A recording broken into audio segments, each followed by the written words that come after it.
အားလုံးပဲမင်္ဂလာပါဒီနေ့တော့ထူးထူးဆန်းဆန်းအဆောက်အဦ၅ခုအကြောင်းတင်ဆက်ပေးပါမယ်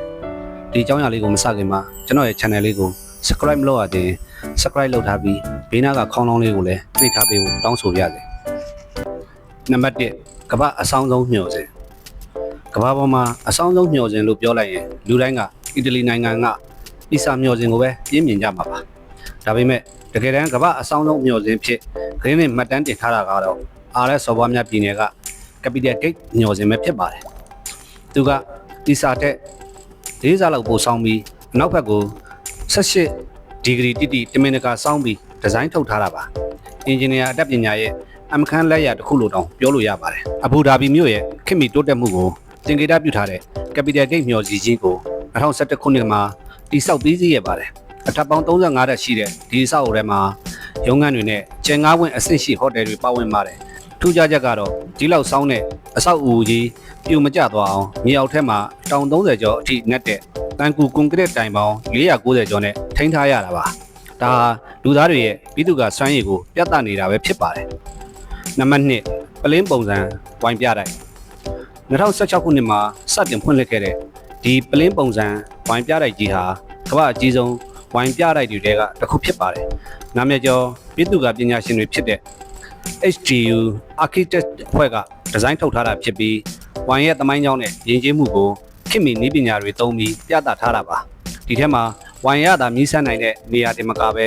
ကမ္ဘာတဝန်းကဝိုင်မျိုးပေါင်းထောင်ချီကိုလည်းလေ့လာနိုင်ပါတယ်ပြင်သစ်နိုင်ငံဘော်ရိုမြို့ရဲ့ခေတ်သစ်အထင်ကရနေရာတစ်ခုလည်းဖြစ်ပါတယ်အပြင်ဘက်ကအလူမီနီယံပြားတွေကရွှေအောင်တောက်နေပြီးမြစ်ကမ်းမင်းမှာတကယ့်ကိုအမှုပညာဆန်လွန်းလာပါတယ်နံပါတ်3ချင်းတောင်ကြီးပုံစံရုံးချုပ်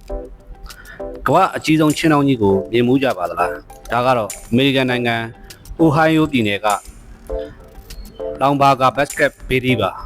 သူကချင်းတောင်ထုတ်တဲ့ကုမ္ပဏီရဲ့ရုံးချုပ်ဖြစ်ပြီးသူတို့ရဲ့နာမည်ကြီးချင်းတောင်ပုံစံတိုင်းအစာပေါင်း160ကျော်ချဲ့ပြီးစောက်ထားတာပါတကယ်ချင်းတောင်ကြီးတစ်လုံး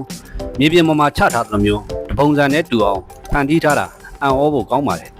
ဒီဆောက်အဦဟာ1998ခုနှစ်မှာပြီးစီးခဲ့တာပါထူးခြားချက်ကတော့လက်ကင်နှစ်ခုဟာ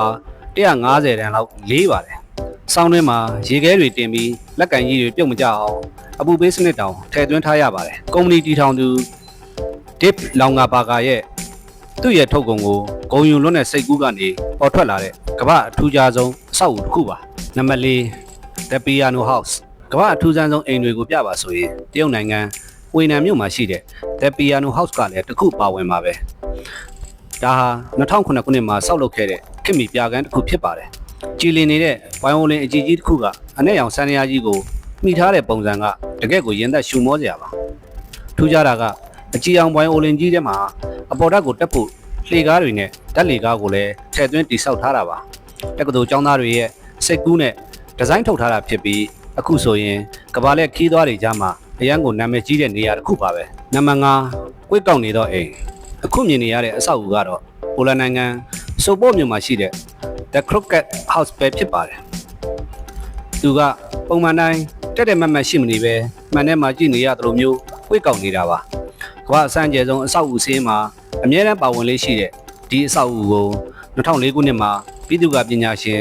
ရှိုတေစကီနဲ့ဆလက်စကီတို့ကတည်ဆောက်ခဲ့တာပါ။အမြင်ကကြည့်ရင်ပြိုကျတော့မလို့အရေးပြောနေသလိုထင်ရပေမဲ့တကယ်တမ်းမှာတော့ဒါဟာဈေးဝယ်စင်တာနဲ့စားတောက်ဆိုင်တွေရှိတဲ့ခေတ်မီအဆောက်အဦတစ်ခုပဲဖြစ်ပါတယ်အဆုံးထိကြည့်ရှုပေးတဲ့အတွက်အားလုံးကိုကျေးဇူးတင်ပါတယ်